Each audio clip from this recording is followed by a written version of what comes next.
아멘. 오늘 주시는 말씀 보겠습니다. 요한복음 20장 21절 한 절의 말씀인데요. 우리 다 찾으셔서 함께 읽고 우리 말씀 듣도록 하겠습니다. 요한복음 20장 21절 말씀, 한 절 말씀인데요. 우리 함께 받들어 읽겠습니다. 제 성경은 신약성경 183쪽입니다. 우리 함께 읽겠습니다. 시작. 예수께서 또 이르시되 너희에게 평강이 있을지어다. 아버지께서 나를 보내신 것 같이 나도 너희를 보내노라. 아멘. 이제 송민호 목사님 나오셔서 왜 선교적 교회가 되어야 하는가라는 주제로 말씀 전하실 때에 하나님께서 우리들 가운데 새롭게 깨닫게 하시고 또 은혜 주시는 귀한 시간 되시길 바랍니다. 우리 목사님 나오실 때에 주실 말씀 기대하면서 박수로 다시 한번 환영하고 말씀 듣도록 하겠습니다.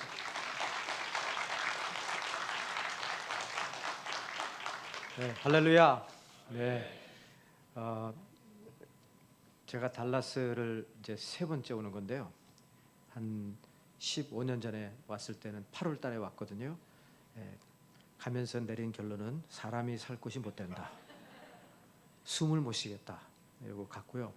또 그 다음에 올 때는 2월 달에 왔는데 알러지가 너무 심해가지고 약을 이제 스토어에서 사가지고 약을 먹고 그리고 눈물을 흘리면서 집회를 인도했던 기억이 납니다. 전혀 은혜가 있어서 흘린 게 아니고 알러지 때문에 계속 흘리고 눈물을 흘렸는데 신기하게 집회를 마치고 토론토 공항에 딱 내리니까 알러지 현상이 싹 없어졌어요. 그래서 두 번째 내린 결론은 달라스에서 역시 살 곳이 못 된다. 오늘 세 번째 이제 여기 이번에 왔는데 이번에 4월 달에 왔습니다. 근데 이렇게 비가 많이 오는 데는 또 처음 봤어요. 그래서 다음에 오게 되면 우산을 가지고 와야 된다. 지금 잠정적으로 내린 결론입니다. 하지만 뭐 이제 기후는 좀 그렇지만 이번에 와서 또 이완 목사님하고 아주 조용히 나누는 교제가 너무나 귀합니다. 아주 참 너무 귀한 목사님 이번에 가까이 교제를 하게 돼서 너무 감사하고 또 조시 목사님도 너무 귀하고요. 그래서 이제 내일 1시 반에 또 말씀을 나누겠지만 앞으로 달라스 연합교회가 한영 회중이 하나가 되어서 참 하나님께서 이 교회를 통해서 놀라운 일을 앞으로 하실 것이다라는 기대를 저는 갖고 있습니다. 여러분도 반드시 그렇게 기대하실 줄 믿습니다. 그래서 어젯밤에 말씀드린 대로 오랫동안 믿은 사람에게 있어서 믿음의 반대는 불신이 아니고요. 더 이상 기대를 하지 않는 것입니다.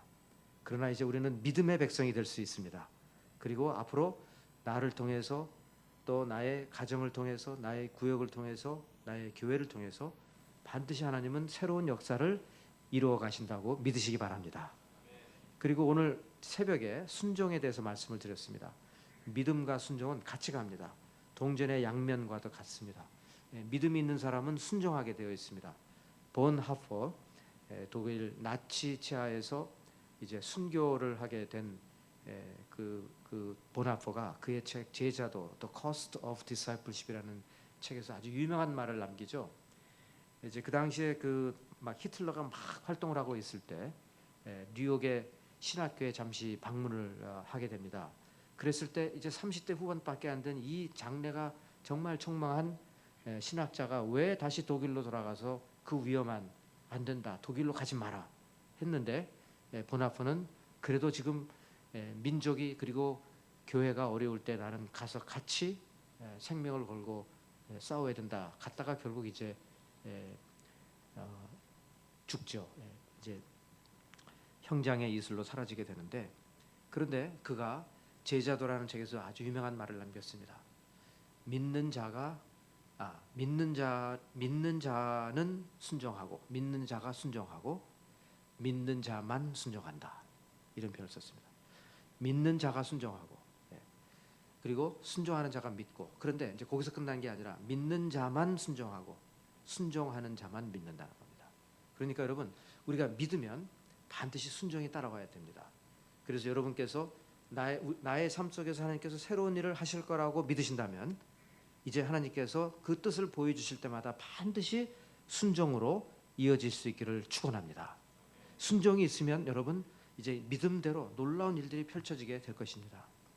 그래서 저도 제가 20년 전에 이제 교회 담임 목회를 맡게 되었을 때 그때 참 고민을 많이 했습니다. 하나님, 이 교회는 이미 큰 교회가 되어 있고 제가 굳이 오지 않더라도 여기 지금 줄 서 있는 분들이 얼마나 많겠습니까? 제가 굳이 여기를 와야 되겠습니까? 그랬는데 그때 주신 마음이 있었습니다. 이 교회는 굉장히 좋은 교회다. 맞아요, 좋은 교회.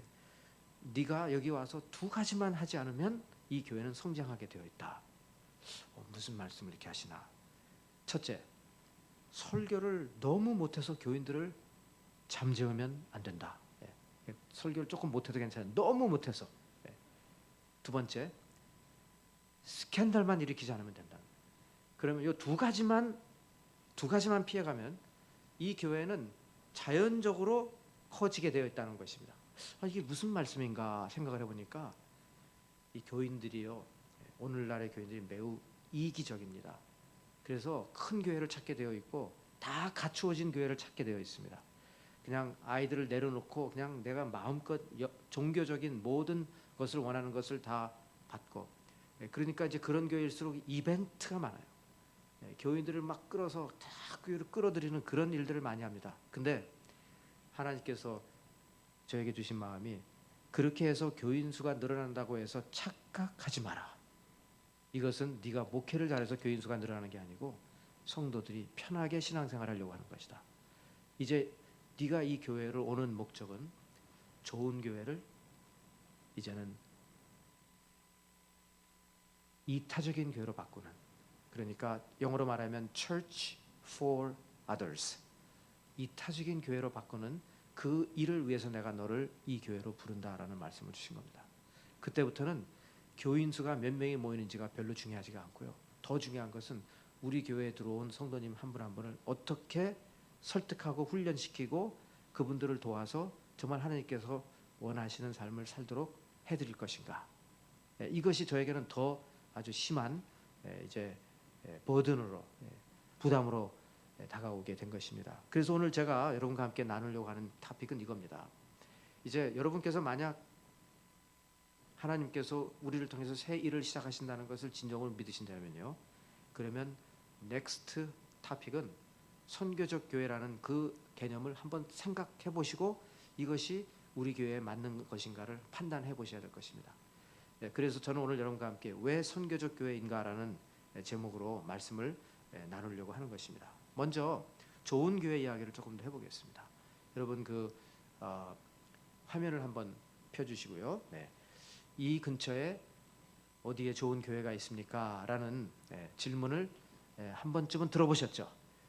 타주에서 이사를 왔다든지 근처에 좋은 교회 좀 소개해 주세요. 그러면 이제 어떤 교회가 좋은 교회인가 생각할 때 제가 보니까 이민교회에서는 크게 세 가지가 들어있으면 그 교회는 좋은 교회다.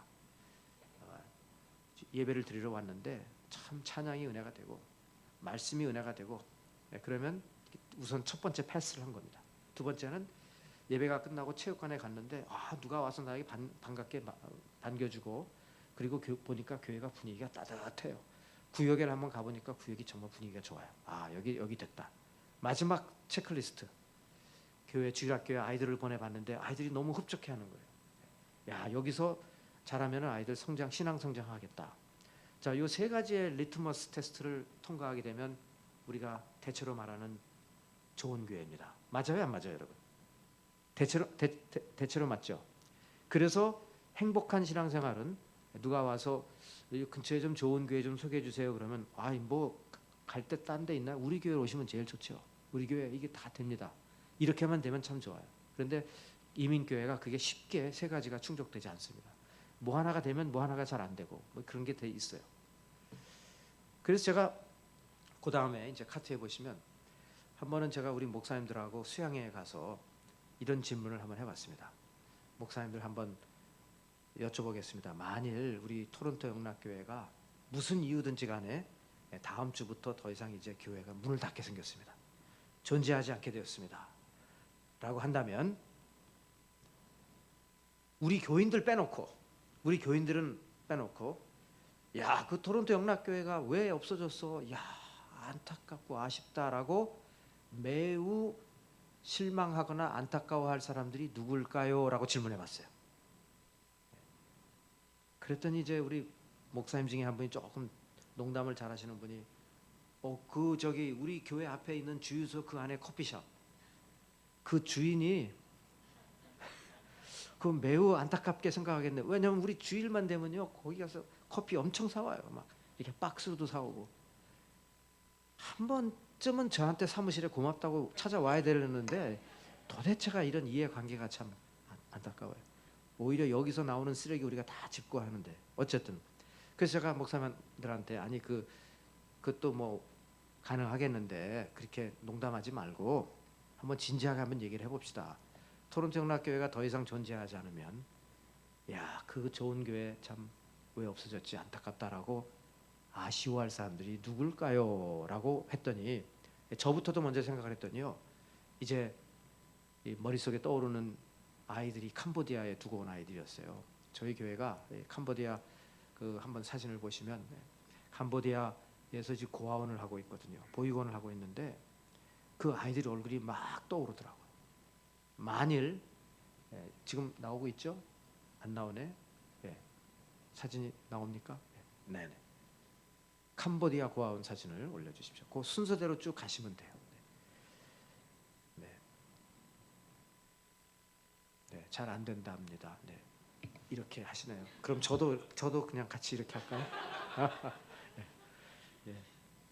그 캄보디아의 고아원을 이제 한 벌써 5년 이상 거의 이렇게 하고 있어요. 하고 있는데 13년째구나. 그런데 그 아이들의 얼굴이 갑자기 팍 떠오르면서 만약 우리 교회가 문을 닫으면 이 아이들 다시 길거리로 나가야 되는 겁니다.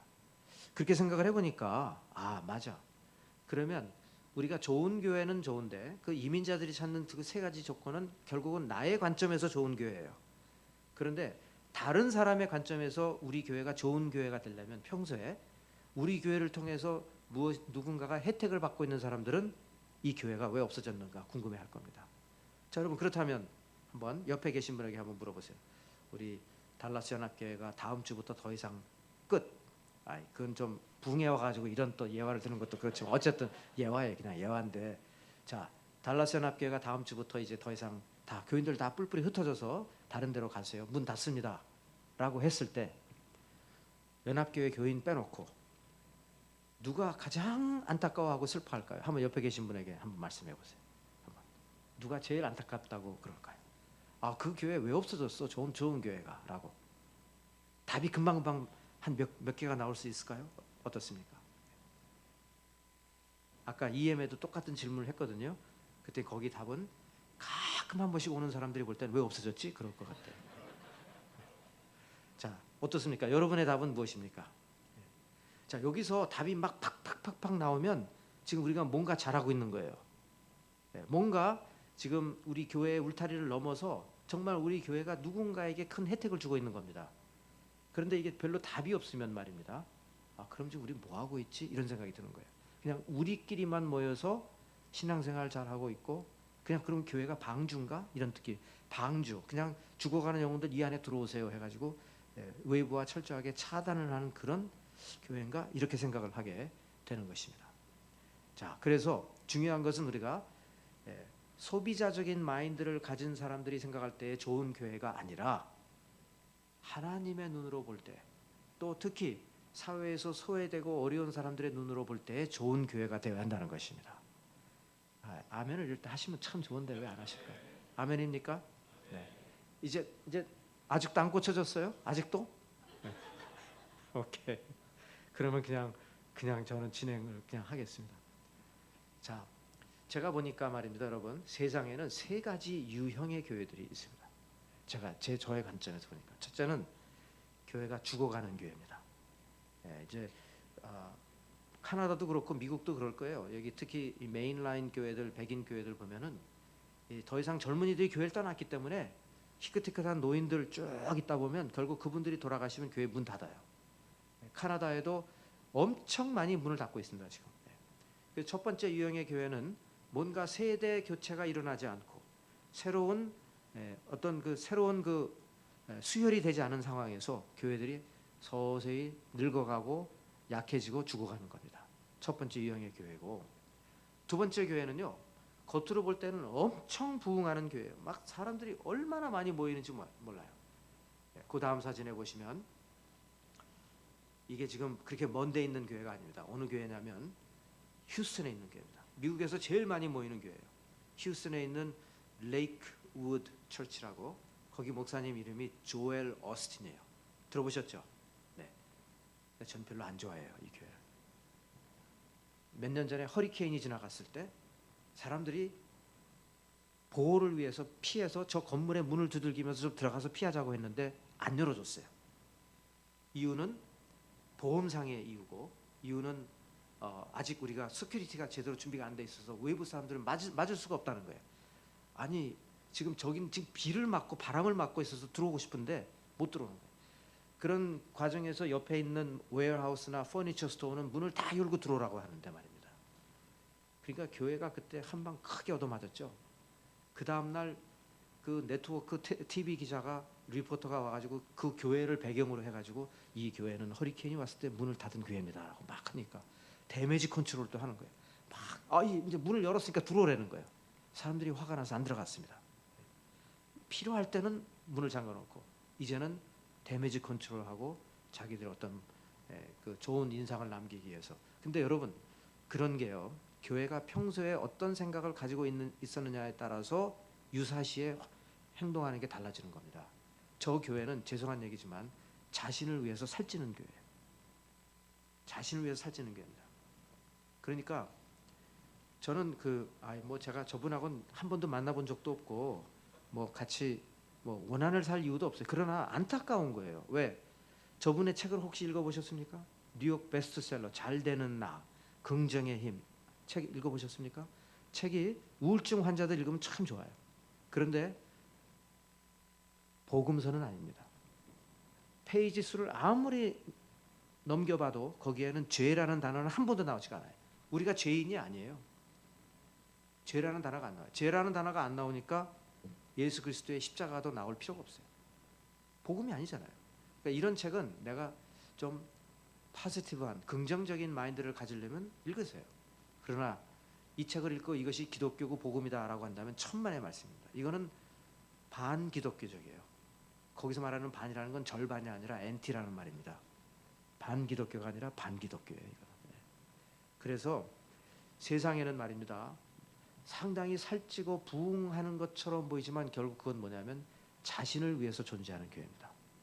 죽는 교회가 있고 살찌지만 비만형 자신을 위해서 존재하는 교회가 있고, 자, 세 번째, 오늘 우리가 말하고자 하는 교회는 선교적 교회인데, 이건 다른 말로 풀면은 이타적인 교회고요, 사명지향적인 교회예요.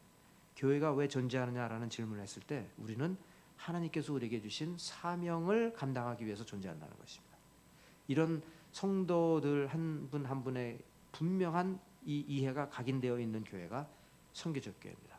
자, 그러면 그 선교적 교회의 성경적인 배경은 어디에 있습니까? 요한복음 오늘 우리가 읽은 20장 21절입니다.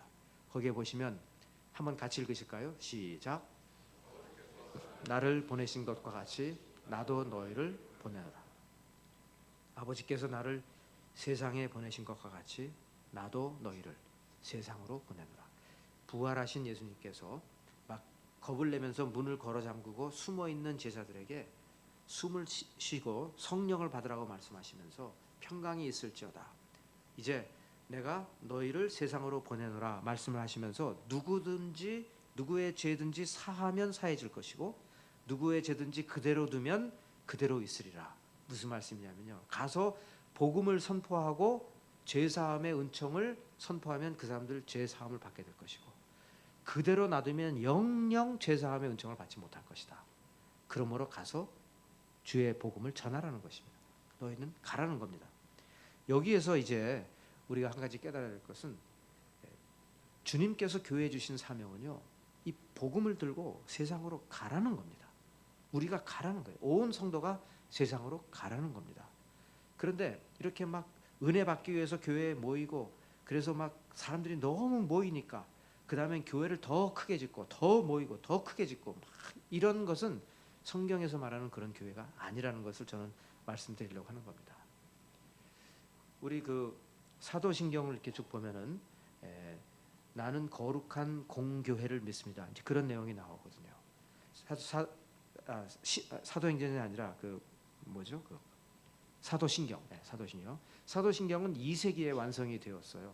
그런데 이제 계속해서 교부들이 early church father들이 계속해서 교리를 발전시켜 가다가 4세기에 가서 AD 381년 니케아 콘스탄티노폴리스 신조에 보면 이제 이렇게 교회론을 정립합니다. 나는 하나이고 거룩하고 보편적이며 사도적인 교회를 믿습니다. 그러니까 사도신경에서는 나는 거룩한 공교회를 믿습니다 해서 두 가지에서 네 가지가 된 겁니다. 나는 거룩하고 보편적인 교회뿐만 아니라 하나이고 거룩하고 보편적이고 사도적인 교회를 믿는다는 겁니다. 자, 그 다음에 보시면 굉장히 중요한 포인트예요.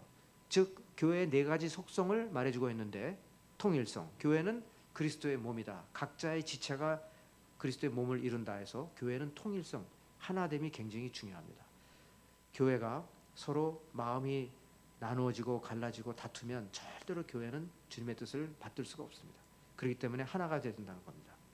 그 다음은 거룩성입니다. 교회는 세상과 구별되는 거룩함을 갖고 하나님께로 바쳐지는 산 제물이 되어야 된다. 교리적으로도 거룩해야 되지만 도덕적으로 거룩해야 된다. 교회가 거룩해야 되죠. 당연히 성도의 거룩성입니다.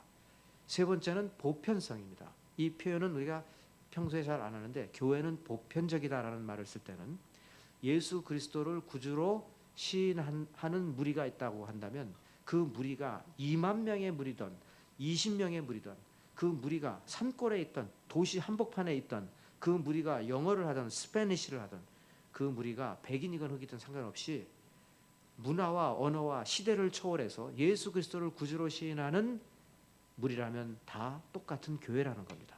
그런 의미에서 교회는 보편적이다라는 표현을 씁니다.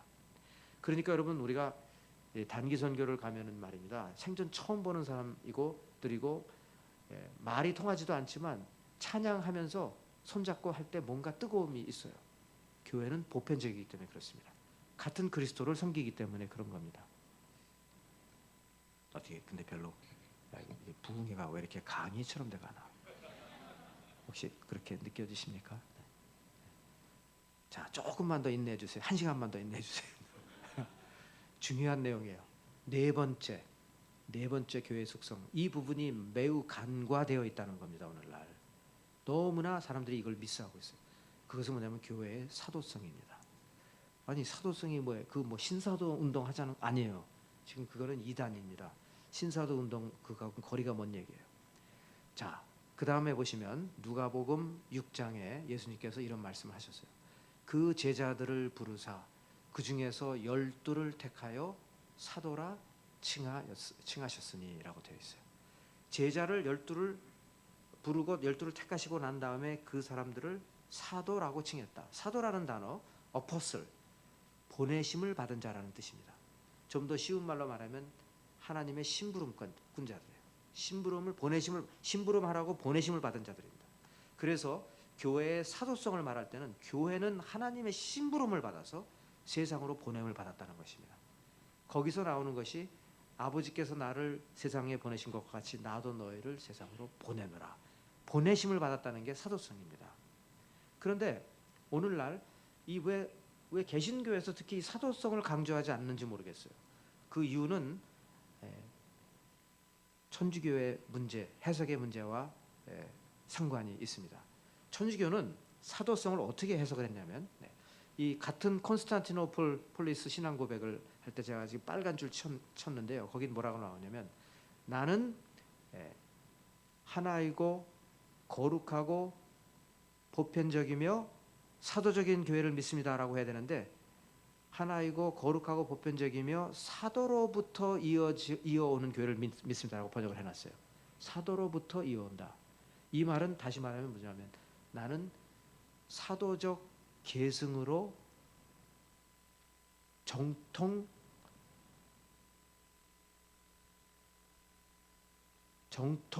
권세를 가지고 있는 그러니까 카톨릭 교회만이 어포스톨릭 석세션이라는 표현을 아시죠? 그래서 사도적 계승이라는 표현을 쓰는데요. 선주교만이 올바른 교회입니다. 사도적 계승으로 올바로 이어받아서 그것을 쭉 거슬러 올라가면 베드로까지 올라갑니다. 그런 뜻이에요. 그러므로 사도성을 그렇게 이해를 해버린 거예요. 사도로부터 이어오는 사도적 계승을 이어오는 교회를 믿습니다. 즉 올바른 교회인 로만 카톨릭 교회를 믿습니다라는 해석이 나오는 겁니다. 그러니까 개신교에서는 이건 잘못됐다, 이건 그냥 넘어가자, 별로 사도성에 대해서 얘기를 하지 않는 겁니다. 자, 그 다음 보시면 사도로부터 이어지는 교회를 믿습니다가 맞습니까? 사도적인 교회를 믿습니다가 맞습니까? 할 때 플러신학교의 찰스 벤 앵겐 교수님은 이렇게 말하는 겁니다. 사도적인 교회란 사도적 권위와 사명을 가지고 세상으로 보내심을 받은 교회라는 겁니다. 사도적 계승이라는 뜻이 아니에요. 사도에게 주신 권위와 사도에게 주신 사명을 그대로 교회가 이어받아서 세상으로 나가서 주님께서 주시는 사명을 감당하는 교회가 사도적인 교회라는 겁니다. 그러므로 나는 그렇죠?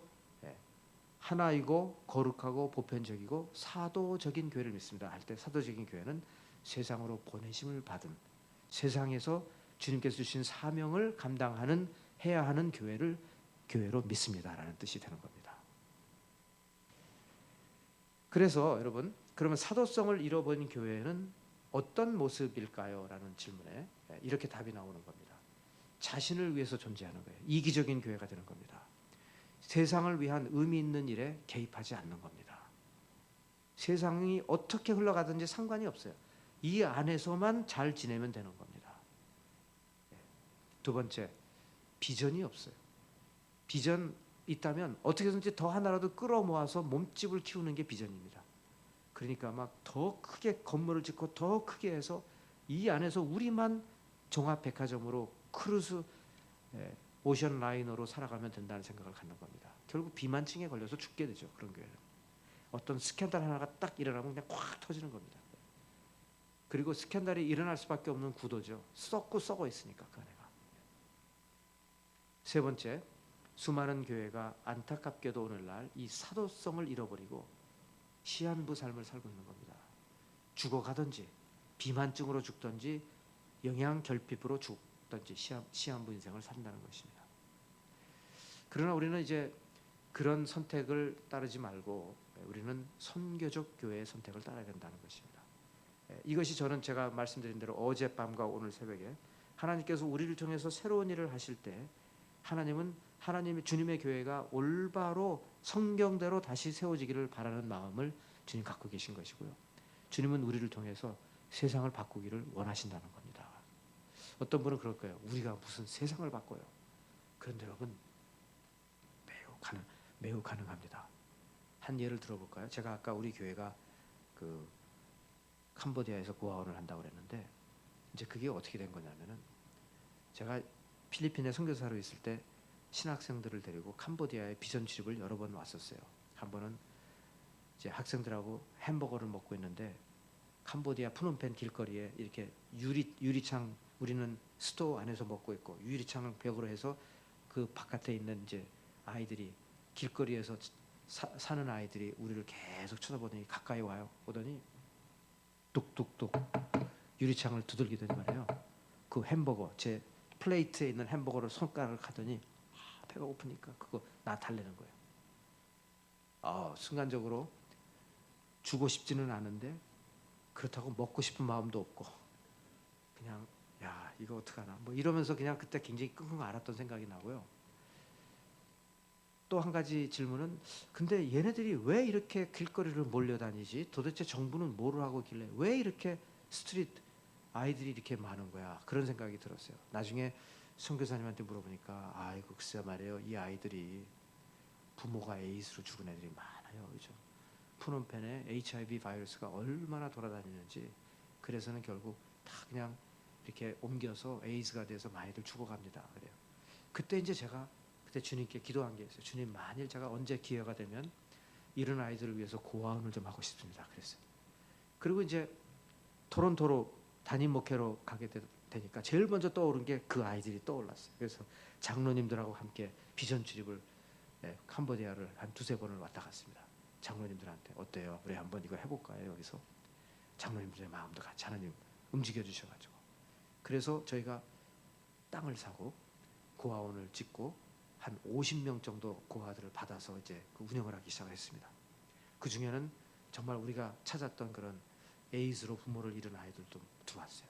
들어와서 이제 같이 살면서 그 일을 했는데 조금 있으니까 근데 거기는 전기도 안 들어오고 수도도 안 들어오는 그런 벌판을 그냥 사가지고 거기다 고아원을 지었기 때문에 정말 없어요. 그런데 고아원 자체는 참 잘 졌어요. 3층 건물로 멋있게 지었거든요. 그랬더니 고아원 바로 앞에 있는 마을에 분이 저를 찾아와가지고 저기 고아원이 참 잘 멋있게 생겼는데 우리 집 아이들이 고아가 아닌데 좀 어떻게 저 안에 들어가서 같이 좀 놀 수 없을까요? 그렇게 질문을 하는 거예요. 제가 그때 망치로 머리를 얻어맞은 기분이었습니다. 야, 내가 지금 생각이 너무 짧았다. 지금 고아를 이제 정부 사회복지부하고 연결해서 고아를 다 받아다가 애들을 키우고 있었는데 진짜 그 근처에도 굉장히 사람들이 못 살거든요.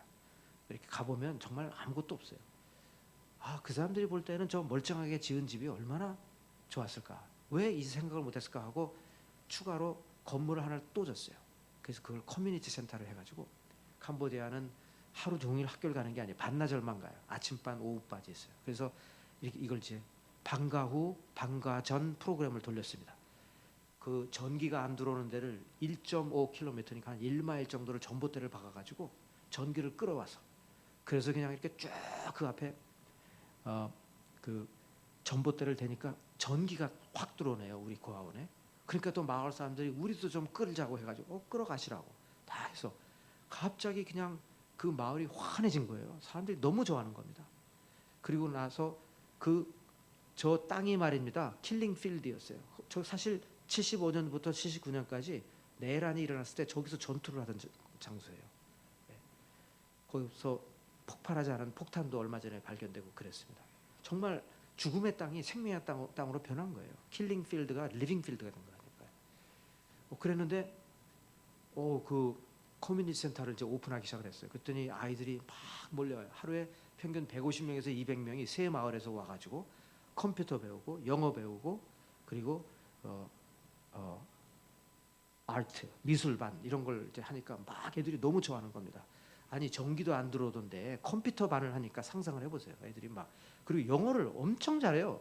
제가 이렇게 1년에 한 번씩 가면 영어로 저하고 소통을 해야 돼요.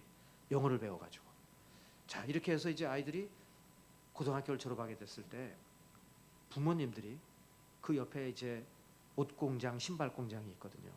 가면 한 달 이렇게 일하면 150불을 주는데요.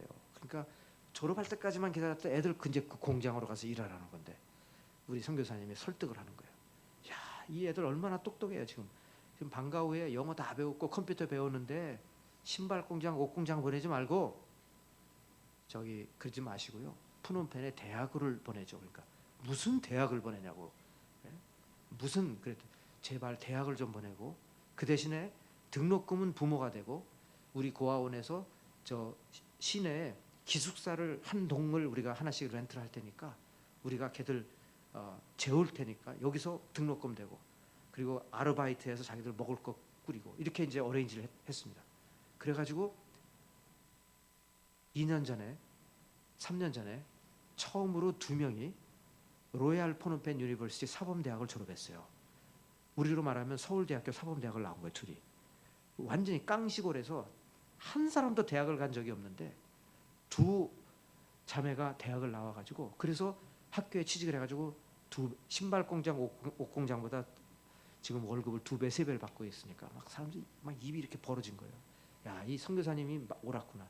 지금 여러분 우리 고아원 출신의 그 아이들이 그 고아원에 처음 올 때는요 10살인데 학교를 한 번도 가본 적이 없는 애들이에요. 이런 애들이 막 월반을 하고 막 방과 후 프로그램을 막 집중적으로 하니까 애들이 엄청 잘해요 공부를. 그래서 국가고시를 보고 해서 고등학교를 졸업하고 대학 시험 보고 해서 우리 고아원 출신의 대학생이 지금 10명이 다니고 있고요. 마을 출신의 15명 총 25명이 별로 감동이 없어요, 여러분. 여러분 이거 진짜 천지개벽이에요. 거기서는 있을 수가 없는 일들이 일어나고 있는 겁니다. 그런 과정에서 우리 고아원 앞에 이제 바로 앞에가 절간이에요. 뭐 새벽에도 그냥 와 하면서 똑똑똑 소리가 나는 데인데 교회를 지었어요. 거기에 그 마을 사람들이 교회로 오는 거예요. 왜? 저 절은 우리를 위해서 해준 게 하나도 없어. 근데 이 교회는 우선 빛이 들어왔어요. 전기가 들어왔지. 막 애들이 대학을 가고 있지. 애들이 대학을 가는 정도가 아니라 찬양을 얼마나 뜨겁게 하는지 몰라요. 우리 고아원 출신 애들. 그래서 1년에 한 번씩 제가 거기 가는데 거기 가면서 제가 이런 생각이 듭니다. 우리 토론정락교회가 뭐 그 먼 데까지 와서 뭘 이런 걸 했나 했는데 그래도요. 와, 그 마을을 바꿔놨다니까요. 마을에 교회가 들어섰고요. 예수 믿는 마을이 되었고 거기서 그 새 마을에서 지금 15명 우리 고아원 애들까지 25명이 대학생들이 됐다는 것은 정말 상상할 수 없는. 그리고 얘네들이 다 예수를 믿는 애들이 됐습니다. 그래서 푸놈펜 기숙사에서 매주 주일 화요일마다 가면은 찬양을 하더라고요. 거길 가서 같이 찬양도 하고 그러면서 너무 참 하나님 은혜에 감사했죠. 그걸 보면서 우리가 뭐 세상을 바꾼다 너무 거창하게 느껴질지 모르지만 어쨌든 푸놈펜에서 1시간 공항에서 1시간 동쪽으로 서쪽으로 이동을 하면은 거기 깐풍스프라는 마을이 나오는데 깐풍스프의 한 동네를 바꿔 놓은 것은 사실이라니까요. 그런 면에서 가능하다. 그런 생각을 해봤습니다. 여러분 이거는 그래서 저는 그래요. 하나님께서 달라스 연합교를 통해서 지금까지도 많은 일을 해오셨고 앞으로도 위대한 일을 하실 거라고 저는 믿습니다. 예, 여러분 계속 꿈을 꾸시기 바랍니다. 사실 캄보디아에서 지금 계속해서 일이 막 계속 번져가고 있어요. 그런데 그 후에 또 더 꿈을 주셔가지고 도미니카 공화국의 그 슬럼 지역에서 지금 유치원을 하고 있습니다. 또 아까 말씀드린 대로 니카라과에 가서 지금 시골에 완전히 깡시골에 지금 학교가 들어섰습니다. 이런 일들이 계속 일어나고 있는 거예요. 주님의 은혜로. 자, 그래서 여러분 우리가 이타적인 교회가 되자. 우리가 마음만 바꾸어서요. 우리만을 위한 교회가 아니라 이 교회가 만약 없어졌을 때 정말 무릎을 치면서 안타깝고 가슴을 치면서 안타까워할 사람들이 누구냐라는 질문에 막 팍팍팍팍 답이 나올 수 있으면은 우리는 지금 선교적 교회로 가고 있다는 것입니다. 자, 그런 의미에서 선교적 교회 운동 한번 그 배경을 한번 보시겠습니다. 이 선교적 교회 운동이 도대체 어디서 시작된 거냐라고 하면요. 그 다음 사진에 보시면 레슬리 뉴 비긴이라는 선교사예요. 인도 선교사. 영국에서 인도로 간 선교사인데 이분이 인도에서 35년을 선교사 생활을 하고 영국으로 돌아와 보니까 와, 영국이 너무 세속화된 겁니다. 막 전도하지 말라고 압박 전화가 와서 이게 도대체 누군가 했더니 그 다른 동료 목회자가 전화를 한 거예요. 뭐라고 했냐면 영국은 지금 다원주의로 변했는데 각자의 종교를 존중해줘야지 왜 자꾸 개종을 시키려고 하냐고 이런 전화가 온 거예요. 깜짝 놀라서 이분이 쓴 책이 다원주의 사회에서의 복음이라는 책입니다. 이 책에서 이제 그동안 우리가 너무 생각을 잘못했다. 하나님께서 나를 선택해 주시면 나는 구원받은 것이고 선택받지 못한 사람들은 멸망한 거고 이렇게 생각을 하면서 나는 선택을 받았으니 나는 됐다 라고 너무 안일하게 생각을 우리가 했다는 겁니다. 그런데 선택의 논리라는 이 책을 이제 이 한 챕터에서 이분이 말하는 건 그 다음 카트에 보시면 선택이라는 것은 우리는 하나님의 백성으로 선택을 받았는데 그것은 구원의 개념으로 이해하지 말고 하나님께서 우리를 사용하시겠다라고 도구의 개념으로 이해를 해야 된다는 거예요. 선택받은 백성이라는 것은 하나님께서 쓰시기 위해서 택하셨다라는 의미이지 선택받은 사람은 천국 가는 거고 선택을 못 받은 사람은 지옥 간다는 뜻이 아니라는 거예요. 이 생각이 우리의 패러다임을 바꾸게 만들어 놓습니다. 예수님께서 왜 예루살렘에 입성하실 때 그 나귀 새끼를 가져와라 물어보면 주께서 쓰신다고 해라. 그렇죠? 우리가 선택받은 이유는 주께서 우리를 쓰시기 위해서입니다. 그러면 주께서 쓰시기 위해서 우리 선택받은 사람들은 쓰임을 받아야 맞는 겁니다. 우리만 잘 믿고 우리만 잘 믿다가 끝나는 것이 아니라 주님께서 나를 사용하셨다라는 간증이 있어야 된다는 거죠. 우리를 통해서 이런 일을 이루셨다라는 간증이 있어야 됩니다. 그래서 레슬리 뉴비기는 이런 말을 합니다. 교회는 하나님의 선택받은 백성은 하나님 나라의 표지가 되어야 되고 도구가 되어야 되며 미리 맛보기가 되어야 한다는 것입니다. 우리가 하이웨이를 드라이브 하다 보면 달라스 100마일 남았음 사인 포스트가 있잖아요. 그런 식으로 믿지 않는 사람들이 오늘날 교회를 볼 때 하나님의 나라가 가까이 왔음이라는 표지가 되어야 된다는 것이고, 그리고 교회는 하나님 나라가 이 땅에 드러나도록 도래하도록 쓰임받는 도구가 되어야 될 것이며, 그 다음에 교회는 하나님 나라가 어떤 모습입니까? 라고 물어보는 사람에게 우리가 코스코에 가면 뭐 샘플 테이스트 한번 해보라고 그거만 하러 다니는 사람도 또 있잖아요. 또 배를 채우기 위해서 이렇게 미리 맛보기. 그래서 달라스 연합교회를 보게 되면 이것이 천국의 미리 맛보기구나라고 말할 수 있어야 된다는 겁니다. 그래서 그 레슬리 뉴비긴이 선교적 교회를 말할 때 그 배경에 굉장히 중요한 개념은 우리는 하나님의 백성이고 우리는 쓰임 받기 위해서 택함을 받았습니다. 우리는 천국 가기 위해서 택함을 받은 게 아니라 쓰임 받기 위해서 택함을 받았습니다. 요것을 이해하는 것이 중요합니다. 자, 그러면 선교적 교회의 정의를 한번 내려보겠습니다. 한번 같이 읽어보실까요? 천천히 시작.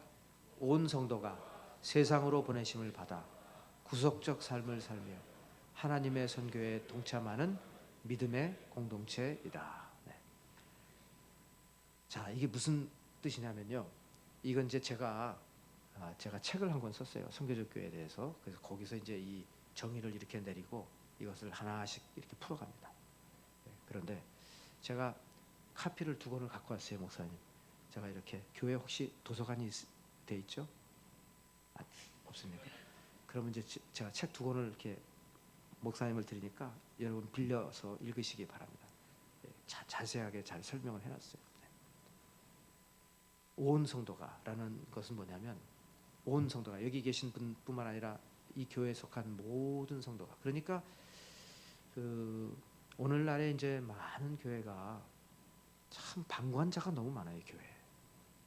저도 막 그렇게 해서 방관자로 인해서 교회가 1년에 500명, 1000명이 되는 그런 걸 저는 절대로 원하지가 않아요. 정말 그래요. 그래서 한 번은 제가 그랬습니다. 우리 교회 2층에 예배를 드리시는 분들이 몇 분이 계신데 이분들이 등록도 안 하고 몇 년째 2층에서 예배를 드리시는 거예요. 그래서 제가 주일 설교 때 조금 무례하지만 그랬습니다. 등록을 하시던지 계속 쳐다보면서, 아니면 이전 교회로 돌아가시지요. 그랬어요. 그랬더니 이제 연락이 왔어요. 목사님, 그동안 감사했습니다. 이전 교회로 돌아갑니다. 그런데 많이 배웠고 많이 깨달았고 이제 돌아가서 다시 힘을 얻고 제대로 섬기겠습니다. 저는 그런 걸 원하는 겁니다. 그리고 어떤 분은 세교오실에 왔어요. 아니, 어디서 오셨어요? 그러니까 옆에 있는 교회에서 왔어요. 바로 옆에서 한 5분 거리에. 거기 왜 오셨어요? 교회가 힘들어서요. 돌아가세요. 힘들어도 다시 가세요. 해결하세요. 그랬더니 이번에 저를 쳐다보면서 목사님 그래서 그냥 가세요. 돌아갔어요. 저는요, 그렇게 해서 교회가 갑자기 500명, 1000명이 되는 것은 매우 힘들어요. 제가 선교적 교회를 딱 시작을 이제 이렇게 교회는 이렇게 바뀔 겁니다라고 장로님들하고 이제 대화를 끝냈어요. 그랬더니 이제 이건 이제 오래전 한 20년 전 얘기죠. 장로님 한 분이 목사님 그거 전임자가 피 흘려서 세운 교회, 성장시킨 교회를 지금 후임으로 왔으면 더 성장시킬 생각을 해야지. 배가 부른 소리를 하고 있다고 좀 그분이 굉장히 화가 났어요. 제가 이제 오자마자 뭘 했냐면 멤버십 클래스를 만들었거든요. 몇 주의 소정의 멤버십 클래스를 통해서 우리 교회가 나가고자 하는 방향에 충분히 이해를 하고 동의하고 같이 가겠다라고 사인을 하면 그때 멤버십을 드린다고 했거든요. 이분이 화가 이렇게 나가지고, 아니 목사님 성경에 어디 멤버십이라는 말이 있습니까? 어디 예수님이 멤버십을 요구했습니까? 왜 이렇게 문턱을 높입니까? 그때 이제 마침 제가 읽었던 책 중에 릭 워런 목사님이 쓴 목적이 이끄는 교회예요. 우리말로 그 새들백 교회 이야기라고 번역된 책인데 Purpose Driven Church라는 책이 있어요. 챕터 17 멤버십의 중요성 한 30페이지를 복사를 쫙 해가지고 장로님 이거 읽으시고 한 달 후에 저하고 한번 멤버십의 중요성에 대해서 한번 디스커션 하시면 좋겠습니다. 한 달 후에. 장로님 읽으셨죠? 안 읽었어요. 왜 안 읽으셨어요? 마음 바뀔까봐 안 읽었습니다. 마음 바뀔까봐. 네. 이분은요 이전 모델을 사모하는 거예요. 교회가 500명 됐으면 1000명 돼야 되는 거고 1000명 됐으면 2000명 돼야 되는 거고 당연히 목사님이 이렇게 많이 이렇게 모이는 성도가 있을 때 부임했으면 더 모이도록 해야지 무슨 배부른 소리를 하고 있냐고 저한테 계속 이렇게 막. 제가 근데 그때 뭘 했냐면 12주 과정에 부임하자마자 다시 생각하는 교회론 제목이 싫다는 거예요. 아니 뭘 그동안 그럼 교회를 잘못 생각했다는 말이에요? 뭐예요? 제가 속으로 예 맞죠. 잘못 생각한 거죠. 교회는 의미 없이 자신의 몸집만 부풀리는 게 교회가 아닙니다. 저는 아예 거기에 목회 생명을 걸었어요. 장로님들하고 목회를 같이 하면서 모든 건 다 양보를 해요. 그런데 선교적 교회로 가는 거에 대해서는 같이 쭉 가도록. 그래서 그 12주 과정에 그걸 저하고 같이 공부를 한 분들만 안수집사 권사 장로로 공천을 해드려요. 완전히 공산주의 집단이 돼버렸죠. 그러니까 권사 되고 싶으면 그거 저하고 같이 공부해요. 그거죠. 12주 동안 빡세게 공부를 해야 되고 3권의 책을 읽고 독후감을 써내야 돼요. 독하게. 무슨 말인지 못 알아듣셨군요. 독하게 독후감을 써내야 된다고요. 세 권을 읽고. 근데요 놀랍게 다 하시더라고요. 다 하셔. 그래서 결국 이제 교회가 체질 변화가 왔어요. 20년 제가 목회 시간이 있다라고 여겨졌고 10년을 성도님들을 그런 쪽으로 공부하고 같이 의논하고 같이 하고 그리고 이제 마지막 10년은 행동으로 옮긴다. 머릿속으로 이렇게 계산을 하고요. 그렇게 지금까지 해온 겁니다. 팬데믹 때 한 3년 까먹었지만 다시 지금 은퇴하기 전까지 다시 동력을 찾으려고 지금 그 길을 가고 있는 겁니다. 교회는 저는 그래요. 분명히 확신을 하는 것이 교회는 우리 자신의 몸집을 불리기 위해서 있는 것이 아니라 다시 한번 그 선교적 교회의 정의를 다시 한번 보시면 온 성도가 그러니까 멤버십 클래스가 중요한 겁니다. 갑자기 500명, 1000명이 몰려와가지고 막 교회는 이런 곳이다 저런 곳이다 막 그러면요 이 배가 갈 길을 잃어버려요. 배가 산으로 가요. 그게 아니고 교회는 이렇게 가야 됩니다. 온 성도가 같은 페이스를 가지고 세상으로 보내심을 받았다. 이 말은 무슨 말이냐면 주일 교회에 와서 내가 어떻게 하나님을 잘 믿고 섬기느냐도 중요하지만 주일뿐만 아니라 월요일부터 토요일까지 내가 하나님께서 나를 세워주신 바로 그 자리에서 어떤 모습으로 살아가느냐는 더 중요하다는 겁니다. 그래서 세상으로 보내심을 받았다는 것이 어떤 분은 땅 끝까지 선교사로 보내심을 받은 분도 계시지만 어떤 분은 내가 월요일부터 내가 일하는 직장에서 보내심을 받은 거예요. 내가 살아가고 있는 내 이웃에 보내심을 받은 것이고 또 내가 가정으로 내 보내심을 받은 겁니다. 거기에서 내가 이제 구속적 삶을 살아간다. 내일 아침에 구속적 삶이라는 의미를 같이 풀어드릴 겁니다. 그래서 세상으로 보내심을 온 성도가 받아서 하나님의 선교에 동참한다는 말은 무슨 말이냐면 하나님은 이미 일하고 계십니다. 일하고 계시는 하나님의 그 일에 내가 겸손히 함께 동참한다는 그런 믿음의 공동체가 선교적 교회라는 것입니다.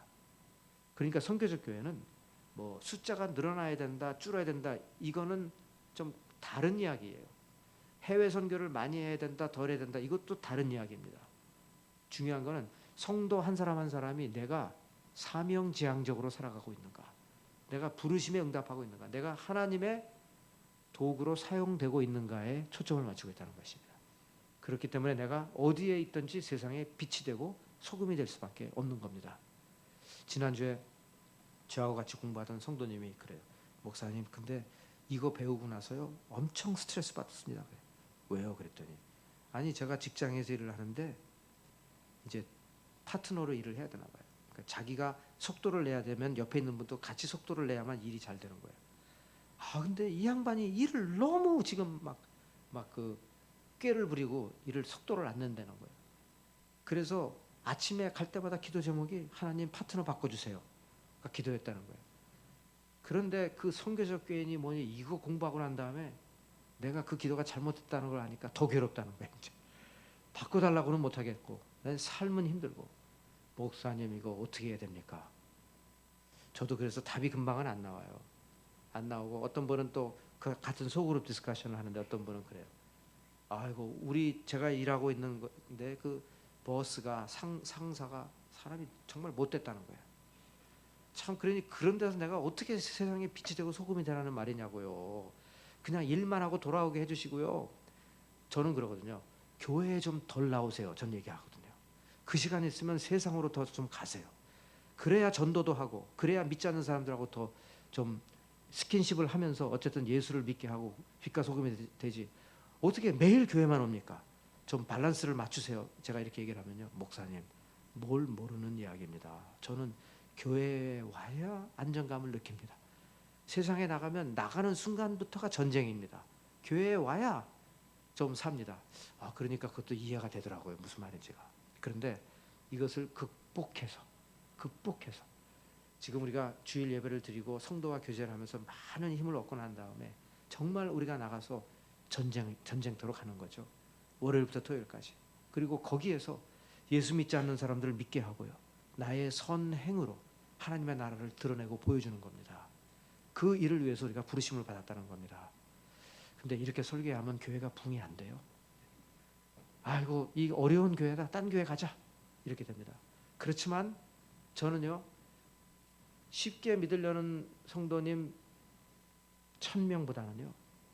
정말 의미 있게 같이 신앙생활을 이렇게 하게 예 목사님 저 카운트 해주세요. 이런 분 100명하고 같이 신앙생활하는 게 훨씬 낫다는 거예요.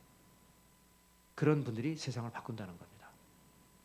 아멘을 하셔도 전혀 문제가 없는데 왜 안 하실까? 혹시 뭐 제가 설명이 잘못됐습니까? 저는 그래서 이제 하나님께서 달라스 연합교회를 통해서 무엇인가 새로운 일을 하신다라고 생각했을 땐 기존의 어떤 성장의 개념보다는요.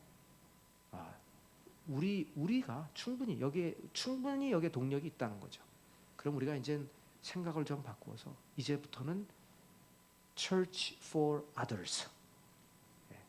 우리 교회가 문을 닫는다고 했을 때 정말 안타까워할 사람들이 이 주위에 더 많이 나와야 된다는 겁니다. 그런 교회가 되려면 이제 앞으로 우리가 무슨 일을 해야 될 것인가를 고민하는 교회가 되면요.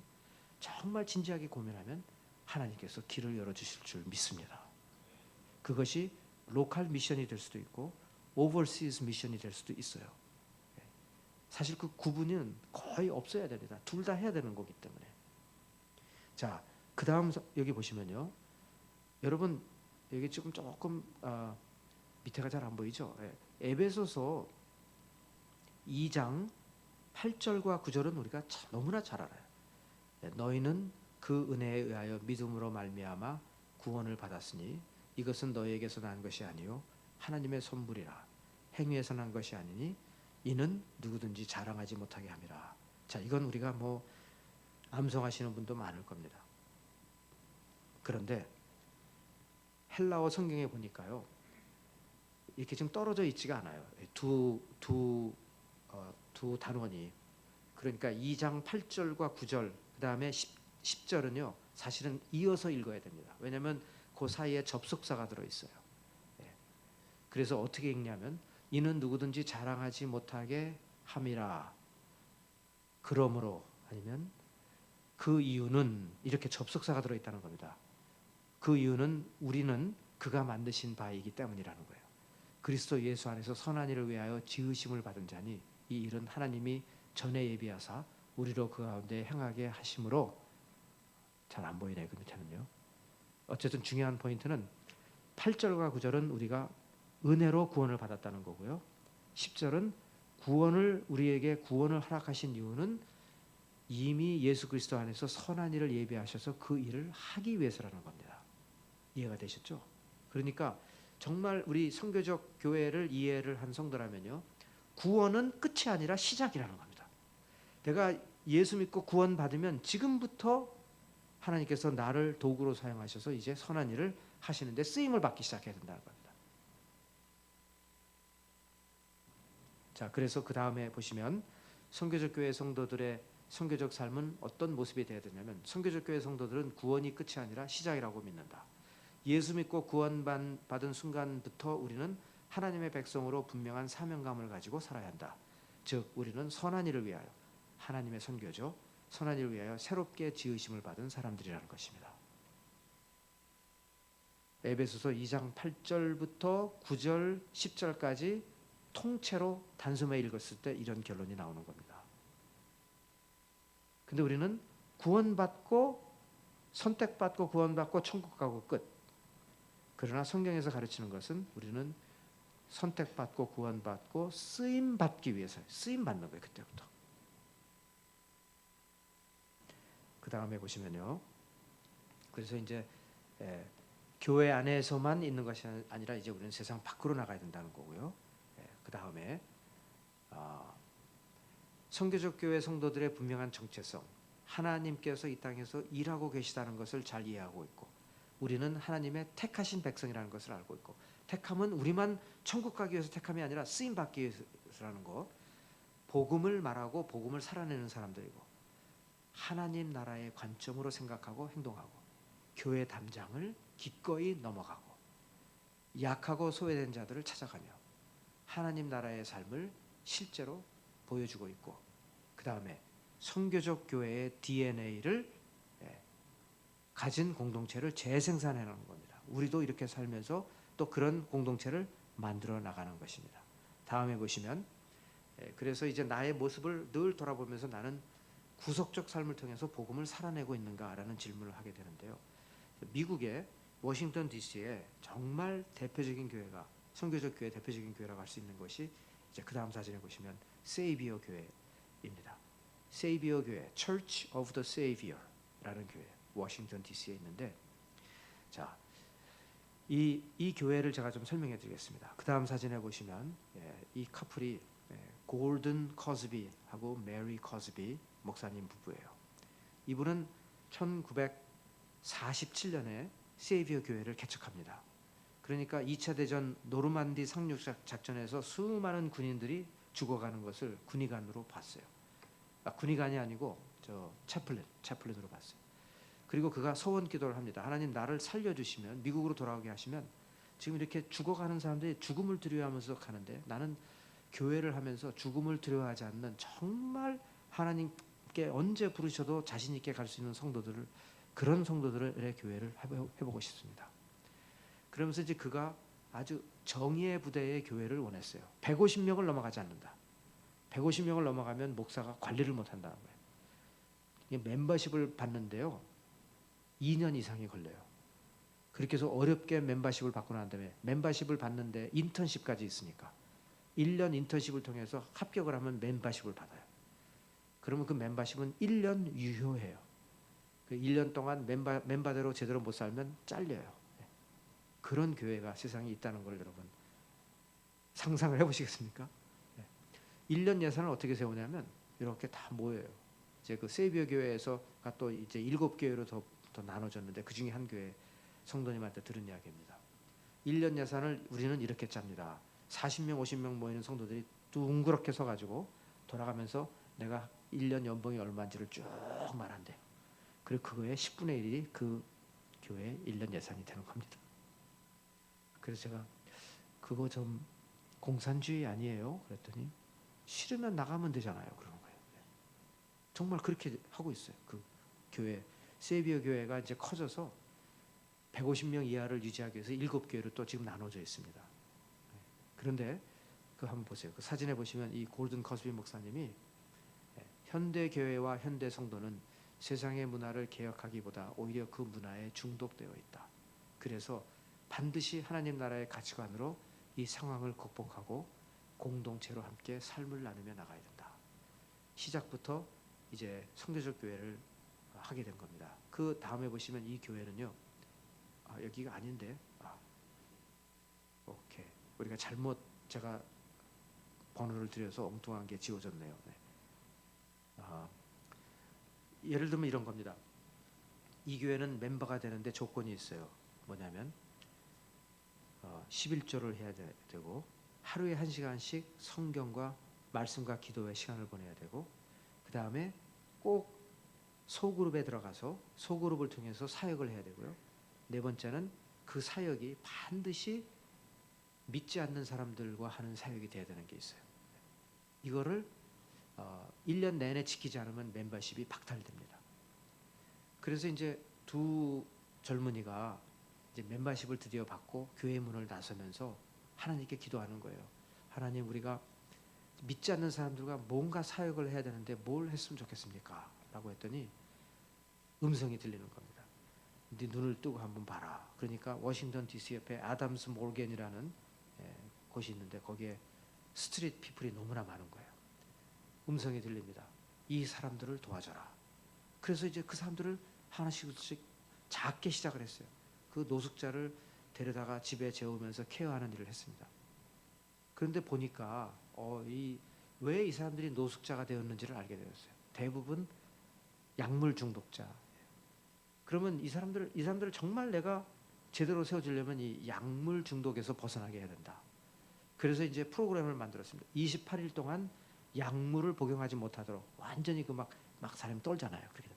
그거를 쭉 도와주고 난 다음에 그 다음에는 6개월 동안 하프웨이 하우스를 또 만들어가지고 여기서 이제 약물 의존하지 않으면서 정상적인 사회인으로 되어가는 과정을 6개월을 또 거치고 그러면서 짭을 잡게 해주고 그 다음에 로우 인컴 하우싱에 들어갈 수 있도록 도와줘서 사람을 완전히 스트릿에서 멀쩡한 사람으로 세워주는 그런 일을 하는 겁니다. 그 미니스트리가 이제 사마리탄 인이라는 미니스트리입니다. 이걸 통해서 워싱턴 DC에 있는 스트리트 피플들 가운데 수백 명이 이제 그 삶을 되찾았고요. 그 되찾은 사람들이 돌아와서 지금은 스태프로 헬퍼로 또 사역을 하고 있는 그런 한 예를 들은 거예요. 이런 식으로 그 Church of the Savior에서는 현재 한 40여 개의 사역을 지금 진행하고 있습니다. 그래서 이런 우리가 이제 보면은 우리가 뭘 할 수 있는 이건 너무 광대한 스케일이다. 물론 맞는 말이죠. 그렇지만 뭔가 그래도 기도하면서 혼자서 안 되면 구역이 안 되면 교회가 뭔가를 시작을 할 때 반드시 하나님께서 우리가 순종하면 우리를 통해서 우리를 사용하시면서 하나님 나라의 모습을 우리 교회를 통해서 보여주신다는 겁니다. 그 다음 사진은 제가 어제 말씀드렸던 어젠가요 오늘인가요 그 니카라과에 그 스페니쉬를 배워 가지고 가셔서 사역하셨다는 분 사진 몇 장 올려서 보여드리겠습니다. 한번 다시 올려주시죠. 네, 저기 지금 하얗게 이렇게 저분이 이제 우리 교회 파송받은 선교사님이시고요. 다음 사진에 보시면 이제 에베네젤 크리스천 아카데미 여기가 이제 커피 팜이었던 곳이에요. 그 다음에 보시면 아침에 이제 조회라고 하죠. 한 200명 정도 아이들이 쭉 나와서 이제 같이 찬양하고 이제 각 클래스로 가서 공부하고 그 다음 사진에 보시면 저렇게 이제 축구장을 참 멋있게 만들어 가지고 제가 시축을 했던 역사적인 장소이기도 합니다. 아이들이 참 너무 재밌게 놀고 그 다음에 사진에 보시면 이제 양옆에 부부가 되시고요. 제 바로 옆에 빨간 그 장로님이 이제 건축가 은퇴하신 건축가세요. 그래서 이분도 다 자비로 가가지고 그냥 여러 번 방문을 해서 처음부터 그 그림을 다 그려서 지금 유치원부터 지금 고등학교까지 설계가 다 끝나서 지금 6학년, 7학년, 8학년 이 반들을 지금 짓고 있는 겁니다. 그러니까 이분도 지금 70대 중반이잖아요. 근데 젊어 보이지 않습니까? 올해 2월에 제가 찍은 사진인데요. 스페니쉬를 20분 이상을 해요, 그냥. 그래서 이게 가능하다. 이분들이 막 이렇게 팍 치고 나가니까 지금 우리 교회 그 많은 시니어들이 상당히 도전을 받으신 것 같아요. 우리도 뭔가 좀 어떻게 살아야 되나 우리도 이런 생각을 하는 거죠. 그래서 여러분 기도하시면서 또 달라스 연합교회를 통해서 하나님께서 분명히 새 일을 하실 거라고 저는 믿습니다. 그러므로 믿음과 순종이에요. 믿음이라는 것은 이제는 기대하라는 거고요. 하나님의 역사를 기대하는 것이 믿음이고요. 순종은 주님의 음성을 듣는 겁니다. 듣고 그대로 따라하는 겁니다. 그럴 때 하나님께서 우리를 사용하신다는 겁니다.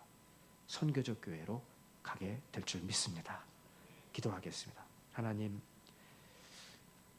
이 말씀을 또 붙잡고 우리가 나가기를 원합니다. 우리 교회만 살찌고 비대해지는 것이 아니라 세상을 위한 교회, Church for Others. 그래서 우리 교회가 더 이상 존재하지 않을 때 우리 교회를 바라보며 안타까워하는 사람들이 많아지는 교회가 되기를 원합니다. 주님, 그런 마음을 우리에게 주시고 우리 가운데에서 새 일을 행하여 주시옵소서. 예수의 길을 보여주시고 성령으로 승리하게 하여 주시옵소서. 우리 구주 예수 그리스도의 이름으로 기도 올려옵나이다.